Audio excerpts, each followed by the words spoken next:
Bienvenidos y bienvenidas a una nueva entrega de nuestro segmento de coyuntura, Instinto Político, un espacio donde con mirada aguda diseccionamos los temas que marcan la agenda nacional.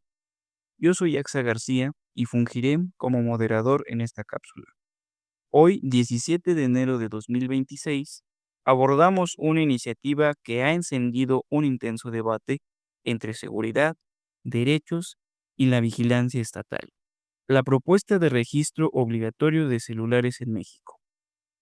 Para analizar sus implicaciones, sus riesgos y su viabilidad política, me acompañan dos jóvenes politólogos. Desde la Universidad Autónoma Metropolitana, Unidad Iztapalapa, tenemos a Eric Oliver y a Jorge Aguas, estudiantes de Ciencia Política. Bienvenidos a la selva política. Muy bien, para empezar, demos un poco de contexto. Pongamos a nuestra audiencia en sintonía. No es la primera vez en México que se intenta hacer esto. Ya tuvimos dos fallidos intentos, uno, el Registro Nacional de Usuarios de Telefonía Móvil en el 2009 y el otro, el Padrón Nacional de Usuarios de Telefonía Móvil en el año 2021. En ambos casos, la Suprema Corte de aquel entonces echó abajo estas iniciativas por ser inconstitucionales. Sin embargo, este 9 de enero de 2026, la Comisión Reguladora de Telecomunicaciones ha lanzado estos nuevos lineamientos. El argumento oficial es frenar las extorsiones y el fraude.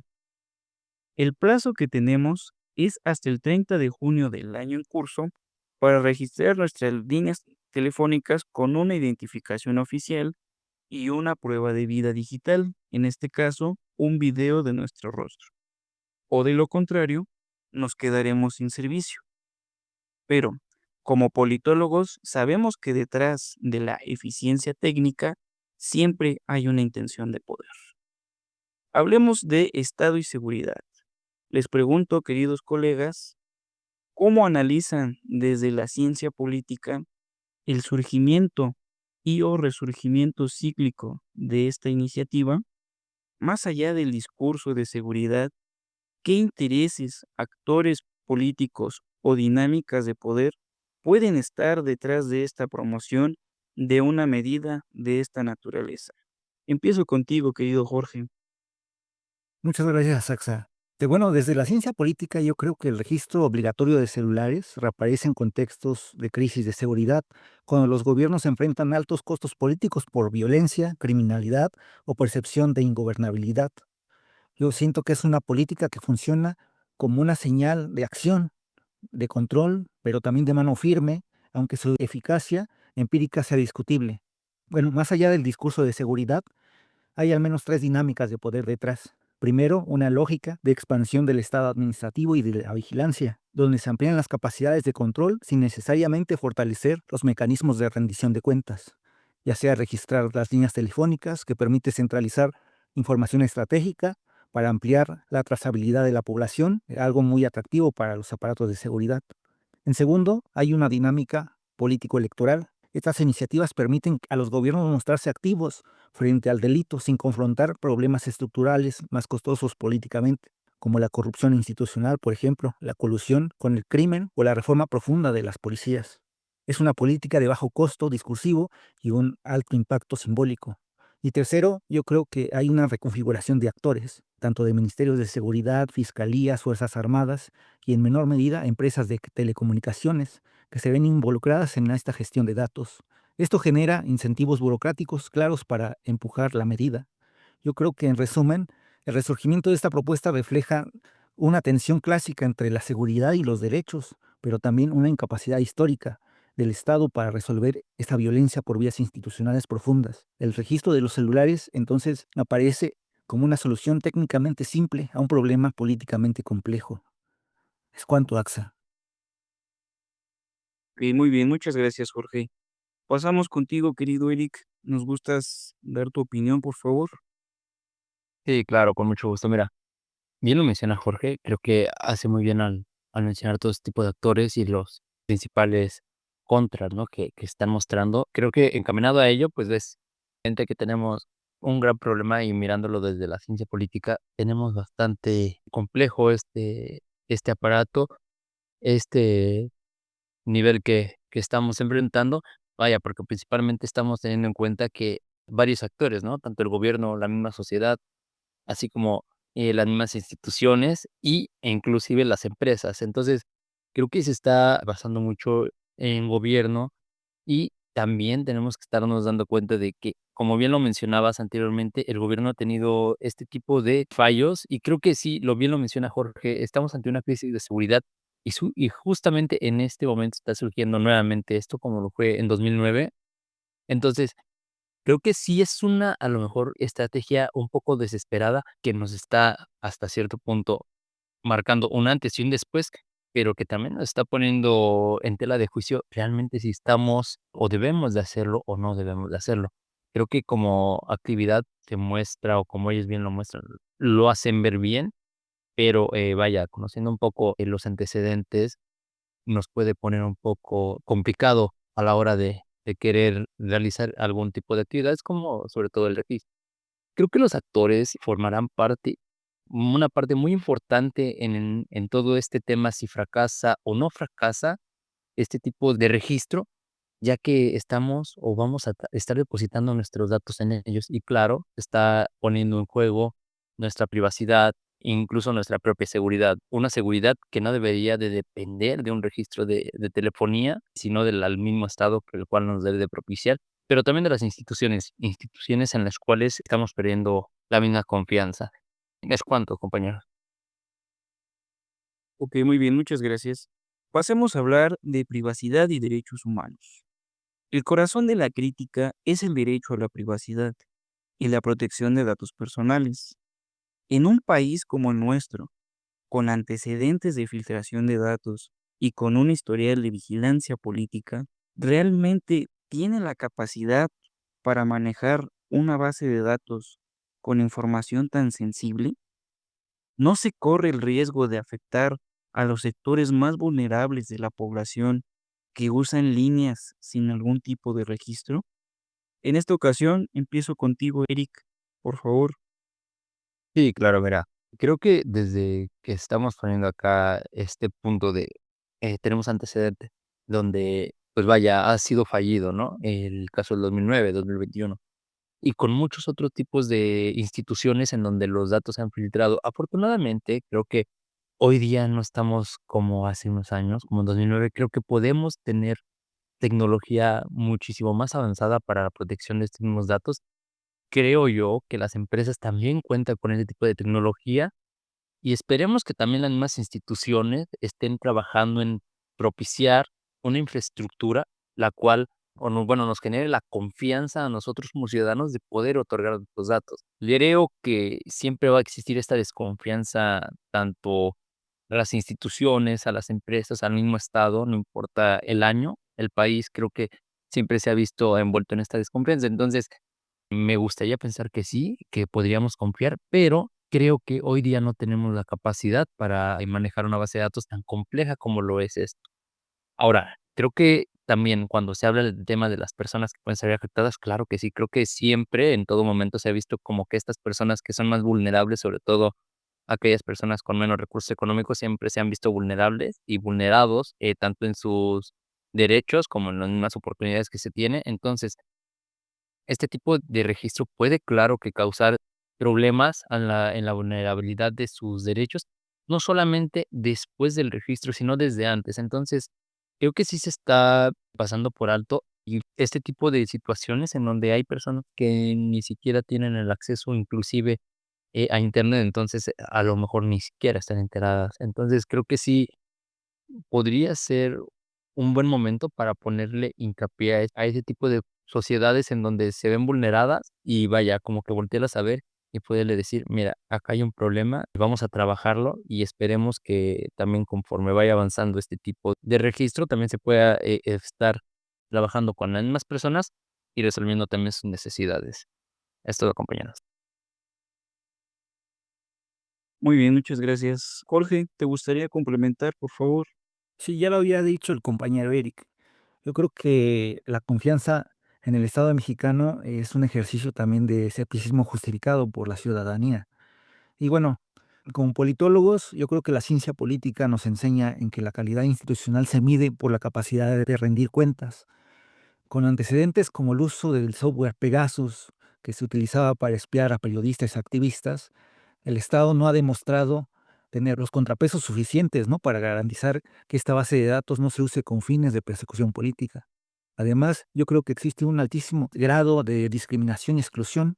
Principalmente, este registro de celulares criminaliza principalmente la pobreza, donde los usuarios prepago son en su mayoría personas con ingresos bajos o en la informalidad. Y por lo tanto, exigir estos biométricos para una línea, por ejemplo, de 50 pesos, crea una barrera de entrada en el ecosistema digital. Si no tienes cómo registrarte o temes hacerlo, o así que quedas desconectado, ¿no? En ese sentido, hay exclusión. Yo también creo que hay una falacia en cuanto a la base de datos segura. En este país, donde las bases de datos del padrón electoral o de instituciones de salud han terminado a la venta en el mercado negro, ahora sí que entregar biométricos, yo creo que es entregar la llave, una llave que no se puede cambiar. Si te roban la contraseña, la cambias, eso hemos visto. Pero si se filtra tu huella o tu iris, tu identidad, queda comprometida de por vida. Y yo creo que esa es la mayor problemática que se debe discutir en este caso, ¿no? Sería todo. Muy bien, muchas gracias. Pasemos a las implicaciones políticas. En este tema, ¿qué implicaciones puede tener este registro si se llega a consolidar? Y si esta política fracasa, ¿quién asume el costo? ¿El gobierno, las instituciones de seguridad o la propia ciudadanía? Comienzo contigo, Jorge, por favor. Yo creo que si este registro se consolida, la implicación política más profunda, yo creo que es el enfriamiento de la libertad de expresión. Cuando el ciudadano sabe que su teléfono está ligado directamente a su identidad biométrica, siento que tiende a autocensurarse en la protesta social o en la crítica del poder, por medio también de las represalias directas o indirectas. Ahora bien, yo creo que ante un eventual fracaso, estoy suponiendo que puede ser lo más probable, dada la experiencia internacional, como en los casos quizá de Pakistán o en la propia experiencia del registro de telefonía en México en 2009, la distribución del costo político siento que es asimétrica. En cuanto al gobierno, yo creo que va a tratar de absorber el costo reputacional a corto plazo, pero va a tender a diluir su responsabilidad culpando ya sea a la implementación técnica, a la falta de presupuesto o a los gobiernos anteriores, como se ha dado. También en las instituciones de seguridad, yo creo que sufren un desgaste en su legitimidad, ya que al no bajar los índices delictivos, ya sea porque el crimen organizado simplemente usará chips del extranjero o de la tecnología satelital, quedarán estas evidencias como ineficaces. Y bueno, el mayor afectado aquí sigue siendo la ciudadanía, porque nosotros asumimos ahora sí que el costo real.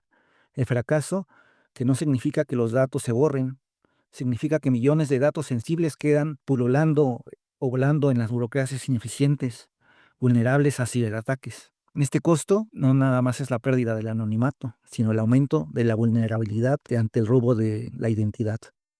Es cuanto, AXA. Muy bien, muchas gracias. Eric, ¿te gustaría complementar, por favor? Sí, claro, mira, bien lo menciona Jorge, desde el punto de vista en donde se puede ver vulnerado, principalmente desde la privacidad, ¿no? El derecho a la expresión, e incluso, como bien lo menciona, ¿no? Una persecución que puede llegar a darse. Creo que todo este tipo de consecuencias o implicaciones que puede tener, principalmente, van encaminadas a eso, ¿sabes? A una mala experiencia que ya se ha tenido, como bien lo mencionaron, en 2009 o el caso Pegasus. Entonces, son temas en los cuales la ciudadanía creo que va a volver a ver, va a voltearlos a ver, va a volver a darles una leída y evidentemente va a generarles miedo, va a generarles preocupación. Y no es para menos. Mira, yo creo que una de las mayores implicaciones, más aparte de las que ha comentado Jorge, yo creo que es también una confianza cada vez menor hacia el mismo gobierno, porque pienso yo, esta actividad creo que va encaminado a un fracaso que evidentemente va a hacer que el gobierno empiece a perder la popularidad que tiene, la aceptación, pero sobre todo la confianza, una confianza que se le ha estado dando desde hace años atrás a este gobierno en turno y que evidentemente va en picada. Entonces, va a haber más implicaciones malas que buenas. Entonces, esperemos que todo este ejercicio salga bien, en verdad. Pero viéndolo desde un punto de vista más crítico, creo que no va por ese camino. Ahora, ¿quiénes son los afectados? Mira, yo creo que los afectados principalmente son tanto el gobierno, como las instituciones de seguridad, como las mismas empresas, pero sobre todo el ciudadano. El ciudadano porque es el principal afectado al vulnerar sus datos, su privacidad, sus derechos. Ahora, ¿cómo lo vemos también afectados a las empresas? Vaya, porque pueden perder clientes, pueden perder la credibilidad, inclusive pueden estar perdiendo dinero con el simple hecho de implementar ese nuevo registro. Ahora, ¿cómo vemos las instituciones? Tenemos unas instituciones bastante rotas, unas instituciones con poca confianza de la ciudadanía. ¿Qué pasaría y un día llegamos y vemos que estas instituciones pusieron a la vista de todos nuestros datos? Evidentemente vamos a tener menor confianza. Y ahora el gobierno creo que también sale afectado y ya está siendo afectado desde ahorita. La confianza hacia el gobierno puede bajar, aún así, o sea exitoso o no. Ahora, si es un rotundo fracaso, evidentemente su popularidad va a disminuir y lo vamos a poder ver reflejado en la siguiente elección. Es cuanto, compañero. Muy bien, muchas gracias por sus interesantes opiniones. Sin duda es un tema bastante polémico al cual estaremos dando seguimiento. El registro obligatorio de celulares no es una medida administrativa, es una ventana para observar cómo el poder entiende la seguridad, cómo se redefine la privacidad y qué tan dispuesta está la sociedad a ceder datos a cambio de promesa de control del delito. Más allá de estar a favor o en contra, la pregunta de fondo sigue abierta. ¿Qué tipo de relación queremos entre el Estado y nuestras vidas cotidianas en la era digital? Lamentablemente se nos ha terminado el tiempo. Muchísimas gracias a ambos por traer el análisis desde los pasillos de la UAM Unidad Iztapalapa a este micrófono. Y a ustedes que nos escuchan en el tráfico, en el metro o en su tiempo libre, gracias por acompañarnos en esta mirada a la selva. No olviden seguir la conversación. Déjenos sus opiniones. ¿Ustedes ya registraron su línea o van a esperar al amparo? Cuéntenos en nuestras redes sociales. Búsquenos en YouTube, Spotify, Instagram y Facebook como @miradas de la selva política. Yo soy Axa García y esto fue Instinto Político. Hasta la próxima.